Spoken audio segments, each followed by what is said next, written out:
കള്ളുഷാപ്പിൽ station റൗഡികൾ തമ്മിലുണ്ടായ തർക്കം. Station rowdy ദേവപ്രയാഗിനെ വാളുകൊണ്ട് വെട്ടി പരിക്കേൽപ്പിച്ച കേസിൽ സ്റ്റേഷൻ റൗഡി അജ്മൽ അറസ്റ്റിൽ, പ്രതി റിമാൻഡിൽ. കള്ളുഷാപ്പിൽ ഒരുമിച്ചിരുന്ന് മദ്യപിക്കുന്നതിനിടയിലുണ്ടായ തർക്കത്തെ തുടർന്നുള്ള വൈരാഗ്യത്താൽ വലപ്പാട് സ്റ്റേഷൻ റൗഡിയായ വലപ്പാട് സ്വദേശി അരയംപറമ്പിൽ വീട്ടിൽ ദേവപ്രയാഗ് എന്നയാളെ വാളുകൊണ്ട് വെട്ടി പരിക്കേൽപ്പിക്കുകയും സ്കൂട്ടർ തകർക്കുകയും ചെയ്ത കേസിൽ കയ്പമംഗലം പോലീസ് സ്റ്റേഷൻ റൗഡിയായ കയ്പമംഗലം ചളിങ്ങാട് സ്വദേശി വൈപ്പിൻകാട്ടിൽ വീട്ടിൽ അജ്മൽ എന്നയാളാണ് അറസ്റ്റിലായത്.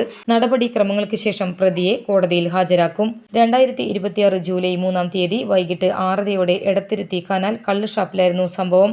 ദേവപ്രയാഗും അജ്മലും കയ്പമംഗലം സ്റ്റേഷൻ റൗഡിയായ രോഹനും ഒരുമിച്ച് കള്ളു കുടിക്കാൻ ഷാപ്പിലെത്തിയിരുന്നു. മദ്യപിക്കുന്നതിനിടെ ഇവർ തമ്മിൽ വാക്കേറ്റമുണ്ടാകുകയും പരസ്പരം അസഭ്യം പറയുകയും ചെയ്തു. ഇതിലുണ്ടായ വൈരാഗ്യത്തെ തുടർന്ന് പ്രതിയായ അജ്മൽ വാളെടുത്ത് ദേവപ്രയാഗിന്റെ കൈക്കും കാലിനും വെട്ടി പരിക്കേൽപ്പിക്കുകയായിരുന്നു. ആക്രമണത്തിന് ശേഷം ഇവർ മൂവരും സംഭവസ്ഥലത്തേക്ക് വരാൻ ഉപയോഗിച്ച ദേവപ്രയാഗിന്റെ സ്കൂട്ടറും അജ്മൽ വാളുകൊണ്ട് വെട്ടി നശിപ്പിക്കുകയായിരുന്നു. അജ്മൽ 2 വധശ്രമ കേസിലും 1 മോഷണ കേസിലും മയക്കുമരുന്ന് വിൽപ്പനയ്ക്കായി സൂക്ഷിച്ച കേസിലും 1 അടിപിടി കേസിലും മയക്കുമരുന്ന് ഉപയോഗിച്ച 2 കേസിലുമടക്കം 7 ക്രിമിനൽ കേസുകളിൽ പ്രതിയാണ്. ദേവപ്രയാഗ് വലപ്പാട് കയ്പമംഗലം പോലീസ് സ്റ്റേഷൻ പരിധികളിലായി 1 വധശ്രമ കേസിലും മയക്കുമരുന്ന് ഉപയോഗിച്ച 3 കേസിലുമടക്കം 4 ക്രിമിനൽ കേസുകളിൽ പ്രതിയാണ്. Kaipamangalam police station SHO Bijith, SI Joshar, ASI Rajesh, GSCPOമാരായ സുനിൽകുമാർ, പ്രജിത്ത്, സിനോജ്, CPO വിപിൻ ദാസ് എന്നിവരാണ് അന്വേഷണ സംഘത്തിലുള്ളത്.